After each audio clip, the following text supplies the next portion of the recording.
Hi hello வணக்கம். நான் உங்கள் சுபாஷ். நித்தம் ஒரு சிந்தனையில் இன்னைக்கு எதை பற்றி பேச போகிறோம் அப்படின்னா, நாம் யோசிக்காமல் எடுக்கும் முடிவுகள் அனைத்தும் நம்மை யோசிக்க வைத்து கொண்டே இருக்கும். ஏன் இப்படி சொல்கிறேங்கிறதுக்கு ஒரு சின்ன கதை சொல்கிறேன். ஒரு ஸ்டூடெண்ட் வந்து 10th படிச்சுட்டு இருக்காங்க.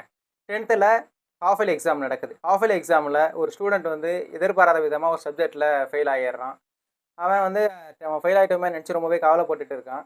அவன் வந்து மேற்கொண்டு நம்மளால் படித்து நம்ம 10th பப்ளிக்கில் கிளியர் பண்ண முடியாதுன்னு சொல்லிட்டு அவன் 10வதுல எக்ஸாம் எழுதாமல் அப்படியே இந்த படிப்பை நிப்பாட்டிட்டு வேலைக்கு போக ஆரம்பிச்சிடுறான். அப்படியே இது வருடங்கள் கலைஞ்சு போகுதுங்க.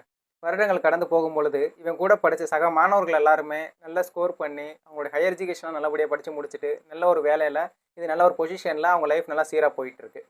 இதெல்லாம் தெரிஞ்சுக்கிட்ட இந்த ஃபெயில் ஆன மாணவன் என்ன நினைக்கிறான்னா, நம்ம அவசரப்பட்டு தப்பாக முடிவு எடுத்துட்டோம். கொஞ்சம் ட்ரை பண்ணியிருந்தா நம்மளும் இவங்கள மாதிரி நல்ல ஒரு படித்து முடிச்சு நல்ல ஒரு வேலையில் இது நல்ல ஒரு லைஃப் நம்ம வாழ்ந்துருக்கலாம். அவசரப்பட்டு இப்படி தப்பு பண்ணிட்டோமேன்னு சொல்லிட்டு அவன் லைஃப் பூராவே யோசிச்சு வருத்தப்பட்டுட்டு இருக்கான். இதில் எடுத்து நம்ம என்ன தெரிஞ்சுக்கிறோம்னா, நம்மளால் எந்த ஒரு விஷயத்தையுமே ஃபஸ்ட் அட்டெம்ப்ட்லேயே கிளியர் பண்ண முடியாது. நம்ம வந்து மறுபடியும் முயற்சி செய்தோன்னு வச்சுக்கோங்களேன், நிச்சயமாக நம்மளாலையும் சக்ஸஸ் பண்ண முடியும். அதனால் நம்ம அவசரப்பட்டு எடுக்கக்கூடிய சின்ன ஒரு தவறான முடிவு நம்மளோட லைஃபவே புரட்டி போட்டுரும்.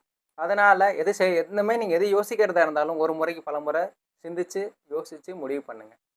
அதுதான் உங்களுடைய லைஃப்பில் ஒரு மிகப்பெரிய டர்னிங் பாயிண்ட்டாக அமையும். இந்த வீடியோ உங்களுக்கு பிடிச்சிருக்குன்னு நம்புகிறேங்க. இந்த தகவல் உங்களுக்கு பிடிச்சிருந்துச்சுன்னா லைக் பண்ணுங்கள், ஷேர் பண்ணுங்கள், உங்களுடைய கருத்துக்களை மறக்காம கமெண்ட்டில் தெரியப்படுத்திட்டு போங்க. இன்னும் நிறைய பேர் நம்ம சேனலை சப்ஸ்கிரைப் பண்ணாமல் பார்த்துட்டு இருப்பீங்க. கொஞ்சம் உடனே சப்ஸ்கிரைப் பண்ணி சப்போர்ட் பண்ணுங்கள். அப்போ தான் நான் மீண்டும் நாளைக்கு போடக்கூடிய நல்ல ஒரு பயனுள்ள சிந்தனைகள் உங்களை தேடி வந்து சேரும். நன்றி, வணக்கம்.